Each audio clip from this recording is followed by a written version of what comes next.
Welcome to the Intentional Household Podcast. Today, we're going to be talking about something many families can relate to.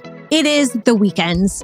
I felt very compelled to talk about the weekends because during the weekend, the end of the weekend, when I connect with my friends, they're often sharing their experiences about their frustration with their partner because one partner may have had a vision for how they were going to spend the weekend, while the other partner had another vision on how they wanted to spend it. So for the listeners and for you, Alex, let me give you a real life example so that you know what I'm talking about. I have a friend and we send voice notes to each other all the time. I think Monday morning, she sent me this one saying her partner had been away for work for 9 days.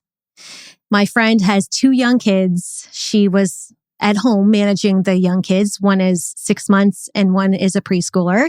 So when her partner returned from the work trip, she had relief, right? And finally, she could get things done around the house. Sunday rolled around. My friend woke up and the partner goes outside for 7 hours to do yard work that he desperately felt that he needed to get it done. Doing yard work, I believe, energizes him. This is something he enjoys doing, but certainly sees a need to do yard work around the house. And not that my friend doesn't value the yard work, but my friend also had tasks that she wanted to complete within the household.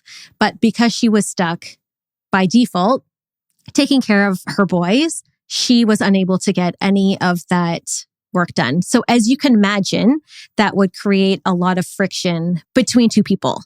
So today we are going to talk about how couples or households can navigate managing the weekends so that everyone wins and everyone can feel like they have spent it or accomplished what they want to accomplish. So Alex, I'm sure you can relate to this partner. I can certainly relate to the side where it's like, hey, I had a vision for the weekend. I have a lot that I need to get done within the household. And I'm sure we've had instances where you're like, oh, I have to get this done. How do we get through this? Am I allowed to speak now? I was told that I couldn't interrupt the intro. But yes, thank you, Laura, for allowing me in on the podcast now. So going to your question, the weekends used to be very stressful, and just the nature of my business, our business, which is real estate, you are required to be available on the weekends. And I can completely understand having conflicting obligations. And there's a guilt that comes with that as well. So a guilt of being available for work, being available for your family, and then any errands around the house. But what people have to realize, you only have 24 hours in the day. And before we came on, we were kind of talking about this episode, we've really focused on quality versus quantity. We're not going to spend from Friday evening to Sunday when we go to bed together. Mm-hmm. That is a quantity situation. But just as I described above, where, there's work obligations, there's errands around the house, there's family obligations. If we do all that together, it's a quantity situation, but it's conflict and stress as competing things for your attention. So what you want is you want to focus in on having that quality time so you can be intentional. Hey guys, see that plug? Intentional on the time you spend on the things that you're doing. In fact, when I had mentioned spending the whole weekend together, you cringed because I know that is not something that you want to do. You are someone who always valued having some freedom, some independence, flexibility. And so I know the idea of being stuck together all weekend is a nightmare for you. It's a lot. Yeah. And because things go on in your head, right? Mm-hmm. And you're thinking of other things, and then you're like, there's a squirrel there. So to pay attention, to be intentional that whole weekend would be incredibly challenging and exhausting, giving all that attention to one specific task. You break it up and be intentional how you're spending your time. Before we get into how we can navigate the weekends or put framework in place, I think that the example that I shared with my friend is a common scenario between many couples in a household where you have that primary parent who by default is expected to take care of their kids. And then you have the, let's say, parent in the supportive role or the secondary parent who's generally used to having some freedom and flexibility and, may do what they want and isn't used to having to check in or report or communicate to someone. So some people would just love to know the other side of like, what is that person even thinking? We're supposed to be here as a team and there they are doing whatever they want. No, they're not thinking. And for those listening to the podcast, this is not our first try at answering this question. I got drilled down by my marketing manager and Laura, who are both mothers of 3 children. So they're like, he doesn't even see the problem. What I actually want to answer is, I said in this scenario, and I'm like, did she yell at him? And Laura's like, yeah, she yelled at him. I'm like, did he course correct? And she's like, no, I don't think so. Actually, no, I don't know. We don't know. But this all comes down to they're not thinking. I'm coming from this. Okay. Because they don't know. They haven't sat down and went over their priorities. That's the key thing. The communication. No. Oh, got it. No. I'm talking about the person that, like in this specific scenario, but you're talking about the person that had the freedom and then came home and was doing yard work. Mm-hmm. They haven't sat down and thought about their priorities. Okay. They haven't been told to think about their priorities yet. Okay. Now, Laura does not know where I'm going with this. And I've mentioned this on a few podcasts and she's going to roll her eyes. She's like, Alex, that's not where I'm going with it. But it should be. When we had our daughter, I acted like this for 6 weeks. You did. Yes. I acted like this for 6 weeks. Yes, that I still had the freedom to do what I wanted when I wanted. And I wasn't thinking about that having a family. That was actually 8 weeks. It was known I had a very busy work schedule and Laura accommodated the first 6 weeks. She had made arrangements. I allowed that 6 weeks to start going into 8 weeks as I was used to acting in a certain way, working evenings, working weekends and everything like that. Until one Friday night, I'm about to walk out the door. Laura's like, where are you going? And I'm like, oh, I have to go to this work event. And she said, while she was nursing our daughter, or rocking her to sleep, one of those things, we need you in this family. And you need to be a father to your daughter. Something along those lines. And that's when I realized, oh, what are my priorities? Got it. So that's where it is. They're not thinking because they don't know their priorities, but they haven't been asked in a direct way, what are your priorities? Or these are the priorities we need from you. So in this instance, is gardening the priority or spending time with the family, right? So yes, there may have been an argument. There may have been displeasure. There may have been yelling, but it wasn't the primary problem. The primary problem is what are the priorities. So we don't have conflict on the weekend, Laura and I, just the way we have it structured, because I know what my priorities are. And the priorities I want, right? I want to spend quality time with my children. I don't want to be thinking of other things when I'm spending time with my children, with my spouse. So it's all about prioritizing what you need to do. And Laura will attest, yard work. I like doing yard work too, except I never really had the time to do it. And then she's like, you're not doing the yard work. I want the yard work done. And she ended up outsourcing it from my schedule.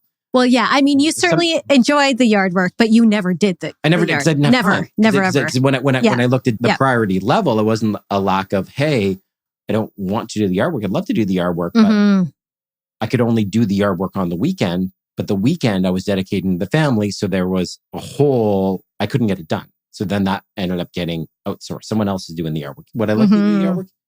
Yeah, I'd like to do the yard work, but it's not possible in my priority list. So it's prioritizing what you need to do. If you're coming into the weekend, what are my priorities for the weekend? And when you do that, then you wouldn't make the mistake coming home and doing 7 hours of yard work because, that's lower on the priority list. And if it's high on your priority list of getting done, communicate that earlier and come up with a solution how to figure that out. Yeah. So I think that, certainly for us, if anyone was looking for framework, we have a framework for how our weekends are structured. And that is what I would say should be the first step in planning your weekend. It's like, if you're looking at Saturday and Sunday, you could turn this into blocks. You could do morning, afternoon, evening, Saturday and Sunday.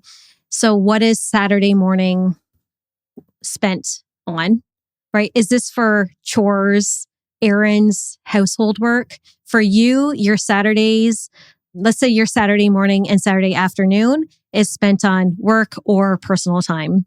Errands as well. Oh, errands as well. Yeah. And then Saturday evening is spent on family time together.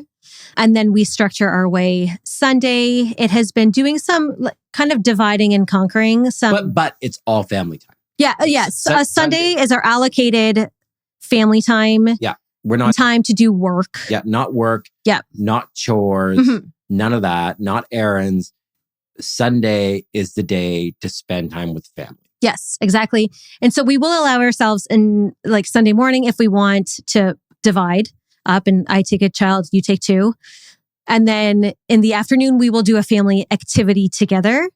Either it's swimming or going outside to a park or doing some sort of outdoor activity. And then Sunday evening together, getting ready for the week ahead, always having dinner together Sunday.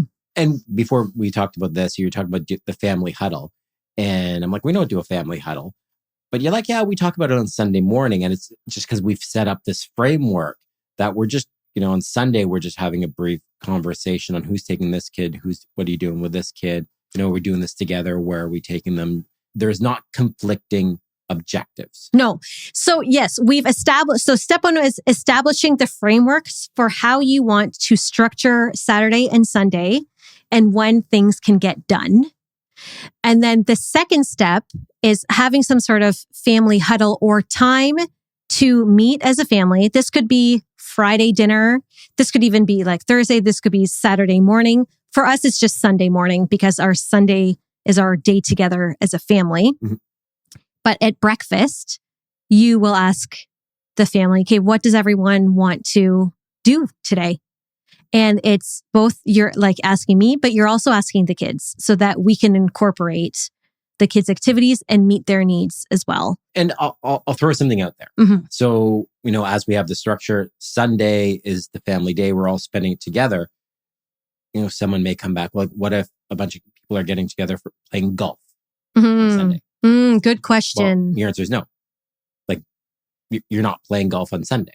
That is a sacrifice you're making. Can you find another time to play golf within your schedule on the other 6 days you have? Mm-hmm. Then you do it in the other 6 days. But Sunday is a family day. So again, we're not competing. Our priorities aren't competing against each other. True. We have established that Sunday for us is our sacred time. And there will always be other opportunities for fun or events or whatnot. And for us, we just have to shut it down. Because otherwise, if you open it up and you say yes to this, then what's stopping me from saying yes to a girls' afternoon the following Sunday? Mm-hmm. So it's like from a parental perspective, we say no to any requests. Play dates.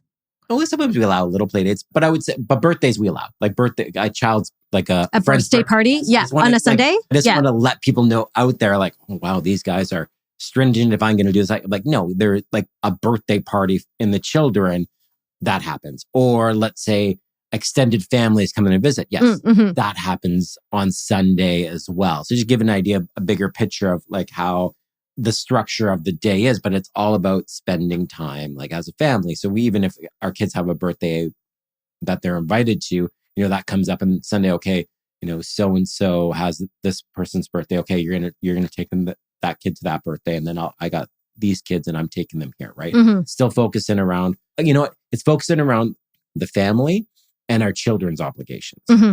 Our priorities aren't competing with their priorities is what it is. Yeah, there's our first and ours are second, even though, it doesn't discount us putting our needs first because we certainly do that as well. Just not... You have 6 other days of yes. Right? Like that's what it is. So again, when you ask that question, getting that perspective of, let's say, not the primary caregiver, the secondary caregiver, as we'll describe it. what are your thoughts on this? Put your priority list together. And this is where you get 7 days a week, 24 hours each day. You have the flexibility to start structuring those so you get all your needs met. And this goes back to what we've talked about before. You got to take care of yourself first.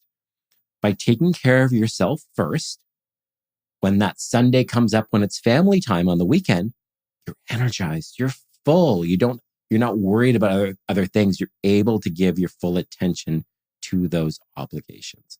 So use your 6 other days and work together as a team with your spouse to organize your schedule and their schedule. Because remember, they need to be full too. You got to be full as a team going into that Sunday. Yeah. That's the key thing. You do. And when I say going into that Sunday is just our designated day. Yes. That's, you guys figure out your day that are listening. Yeah, that's right. And one important thing to say is that there's no scorekeeping here. And I made that very clear to you, Alex, that we don't track points. Okay, so yeah, when Laura said it made it very clear, I'm saying she made it very clear in the beginning of our relationship going, hey, that's nice that you're doing for this right now, but that point doesn't carry forward. Yeah, no, it doesn't. But really, we need to be operating as a team, right? This is teamwork. How can we meet everyone's needs? How can we fill everyone's cup? Not 2 individual parts who are living in a household together. We're not keeping track of score. There may be misalignment, one weekend and then the next weekend, right? But generally speaking, we want to make sure everyone's needs are being met. Expand the playing field. And I'll add too, and I remember seeing this on a podcast and video or something like that. And I'd love to give credit to who said it, but I don't know who said it, but I remember seeing it. Maybe you've seen this video clip too. It's not 50-50. Every day, someone could be hit with something, or a week or a month, someone's overwhelmed with something, and then you pick up the slack on the other end. Yep. So again, it's not the point system. Just look at the whole thing as a bigger picture. It's all going to work itself out at the end. So don't think of it as 50-50 because you're creating competition, and then you're setting up for disappointment. Just focus on the overall game. You can look at it at the end of the day when your kids are out of the house. Like that's the game you're playing. I want to go back to the example and see how this partner could be fulfilled. Again, 7 hours yard work.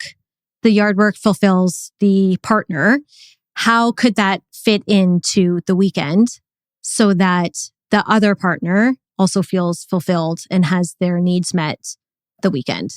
Let's look at this specific case, right? Okay. And in this specific case, was that a work trip they were away? A work trip. They were work trip. So they were 9 days away from the work trip. They were probably drained. So what you do have a conflicting situation coming. Yes. Like no doubt. This is not, looking and going, wow, this is easy. Like this is, you're going to have one drained partner or parental caregiver because they've just been alone with the kids for 9 days. And now you get another person that's drained from dealing with work travel and probably needs a reset as well. So that takes a lot of communication. Right? It does. And I certainly think that that's something that you and I have navigated in the past. It's like, I am exhausted. And you're like, I'm exhausted. And 2 people can be exhausted or drained without it being a competition. No one needs to win that, but it's okay to both acknowledge that you're exhausted and you both need some downtime or some time to recharge or be energized. Yeah. So I think that the planning comes in even before someone goes away on the trip, right? And I have a trip coming up next week and I set it up in a way knowing that you're going to be with the kids alone and I'm going to get back a little bit earlier, but I'm going to have enough recovery time to, again, be the best version of myself on Sunday, as long as there's no flight issues, because it's Phoenix and every time I fly out of Phoenix, there's an issue. But just making sure that my trip is planned, but also know I have a priority to get home and spend time with the family. Can't wait to test that out. Well, again, that's on the flight. But again, the situation requires pre-planning before that. But again, it's all about prioritizing, right? So, coming back into the situation, I'm not judging any individual because I know if I came home and did 7 hours of yard work after getting back, that I would be. But you may have done that in the past. Oh yeah, this is where I'm. This is from experience. Yeah. Right? I would know if I did that now, I would be in trouble. But I don't think in this situation, just again, looking at it, the focus would have been just spending time with the kids. And then, once your week starts, then starting to do those things around the house. Or, is there any way to outsource some of these things? Some of these things might be energizing activities, but do you actually have the time to do them when you go through your priority list? Yes, because also there's draining not only your energy, but draining your time. And so that could be something that does energize you, but it certainly does drain your time. And as a result, takes away from family priorities or family time. And finances can be in consideration as well. But if you look at it, if you're not a team because one person's away, for that period, can you outsource some of those things that need to be done?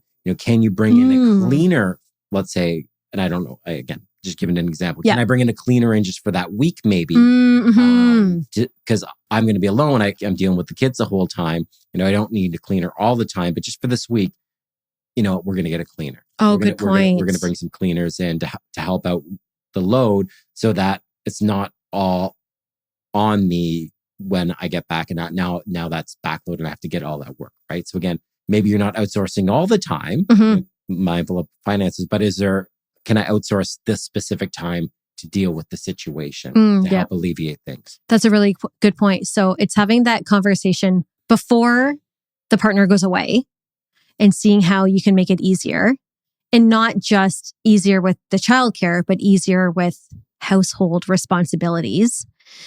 And then again, we have our conversation about how we're spending Sunday just based on how our weekend is structured. But maybe it's for most people having that conversation on Friday when you get home from work before the weekend starts to talk about, okay, how do you see Saturday, Sunday? What is it you want to accomplish? And within the framework that we've established for our household, where can that fit in? And where can you do the tasks that you want to do? Even if it's like self-care or energizing activities or like lawn work. And then where can I fit that in for myself as well? So it's not just about one partner, it's about both of us. And when we're taking care of young kids, trading off so that you each get a break from the kids. But again, I think it's all about prioritizing your weekend. If you're trying to jam everything into one day, there's going to be conflict. It's line up the priorities so that you know what you should be doing. So you're not even thinking about it. You're like, hey, it's family day, this kind of stuff. So again, I'm going to be going away. I get back Saturday evening. I'll wake up on Sunday and I know that it's all about kids. No other things I need to do. It's all about the kids on Sunday. And then Monday, I'll get back into work routine and everything like that. So Sunday will all be about the kids. And, I just remember, weekends can be stressful for us, definitely, but I can just recall, I'm saying it as if it was the past because last year with our kids' ages, weekends were much more stressful for me. And I just feel like it's not as much now just because they're 1 year older, everything's easier. But I certainly remember feeling overwhelmed, anxious, even dizzy every weekend because I'd be managing those kids and it was extremely stressful. So one thing that I like to do, and we talk about this, our Fridays, we like to bring in a babysitter and do something to fill our cup or meet our needs or incorporate self-care on Friday because Saturday and Sunday are so busy and so full on. Sometimes it's hard to even have a break or to sit down.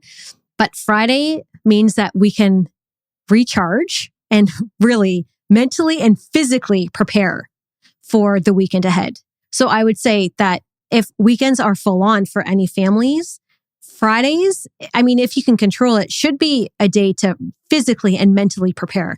You shouldn't be doing activities on a Friday evening that are going to impact your sleep or your energy levels. Because if you're starting the weekend Saturday morning and you are already drained, you're feeling crappy, then that's just a recipe for disaster.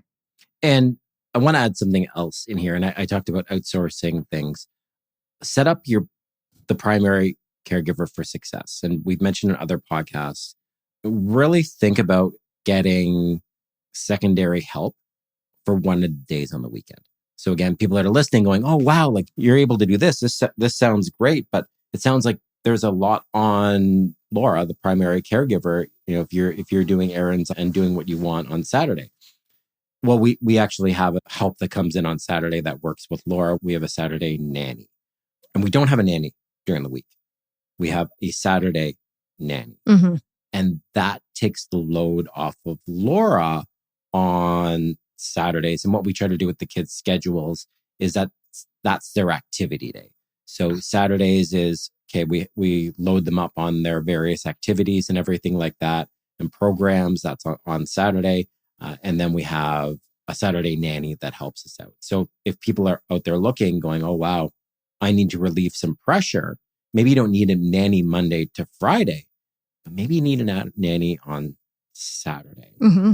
And so if you can afford a nanny one day a week, and this is like, we had this stress. Like it was very stressful back in the day on Saturdays, and this going in on the other side, like, well, Alex, like as let's say the secondary caregiver, as mm-hmm. someone that has to do other things with work and everything like that. Well, Saturdays were incredibly stressful because there was work things that I was required to do. And then I felt like I was two people. Yes, I was with my family helping Laura with the kids, but I was not mentally present with the family because I had these work things going on in my head. And I, on the flip side at home, was very stressed as well because I had to manage 3 kids and 2 dogs. And I remember pushing a double stroller, carrying either a baby or having the 3rd child on a leash, the runaway child, with 2 dogs. And when she says a leash, it was a backpack that had something. It was a manufactured product. And it was a collar and a leash. And it was so challenging. So it was definitely stressful for both of us, but in different ways. Exactly. And what we did was, I remember saying, Laura, okay, let's get a Saturday nanny. And she's like, okay. Yeah. And one thing about the Saturday nanny is that we have ours for the full day, but work within your budget. If your budget allows for only 4 hours, take those 4 hours. Any little bit that can help relieve the stress is worth it. It is. And maybe you can cut costs elsewhere. Yeah. Like that. Exactly. Yeah. Sacrifice somewhere else. Yeah. Again, look at the big picture on everything. Mm-hmm. But a Saturday nanny is probably one of the most valuable things that we've done for our intentionality and relieve so much pressure from our schedule. It allowed the Sunday to be open to that family time. So again, I'm doubling down on the Saturday nanny, and we've not to get into detail about like, recruiting and everything. But what I want to say about the Saturday nanny is that it's really easy to find a Saturday nanny because most nannies are working 9 to 5, Monday to Friday. So it's not hard to find someone that wants to earn some extra hours on a Saturday. It's true. I mean, there are so many nannies or daycare workers or ECEs who work 9 to 5, Monday to Friday, and want extra hours on the weekend. You'd be amazed at how much availability there is. It is easier to find your Saturday nanny than it is to find your full-time nanny Monday to Friday, or even an evening nanny Monday to Friday. Saturday nanny is the easiest nanny to find. Not every weekend is going to go to plan, but really it comes down to being intentional in terms of how you want to spend your time, establishing those priorities and sitting down together and communicating it so that, again, both needs are met and you're working as a team and you aren't keeping track of score. We talked about no 50-50, no point system, but we did talk about how I have my free time on Saturday. And I just want to dip into that just a little bit, just to explain to people out there. No, we don't. It's on a 50-50. You get this, you get that. Does Laura have her own day where she has time to get things done? Laura does not have her own day to get things done. But she gets it done during the other days. And that works well for her because she structures her schedule in that. It's also our personality type. It's easy for me to have a day and block to do it. Whereas Laura will get things done as she needs and needs when to do. And that, when you elaborate a little bit more Because I know some people look at it and they look at it like, oh, well, Alex gets his day. Why don't you get a day? That's not fair. I actually find I want to really dwell on the 50-50 here, because as much as we say it's not 50-50, I think it's easy for some people to say it's not 50-50. And then other people who are like, yeah, this is 70-30 and I'm feeling quite resentful here. Mm-hmm, mm-hmm. Yeah, like that's where I just wanted to touch that quickly. Yeah. Again, this is where you got to work as a team, right? You got to understand Laura does get her time. And that's why I just wanted you just to quickly, for 1 minute or 2 minutes, talk about how you get your time during the week. Yeah. I mean, I structure it in, I've shared that I do my monthly sleepovers with my friend who lives outside of the city. So I'll visit her on a Friday, like 2 p.m. I will go. There are no kids around. We might go for a hike. We have dinner together. We can relax. We go in the hot tub and I wake up and I'm still home by 9 a.m. because I want to be home on the weekend with the kids and see them and be present.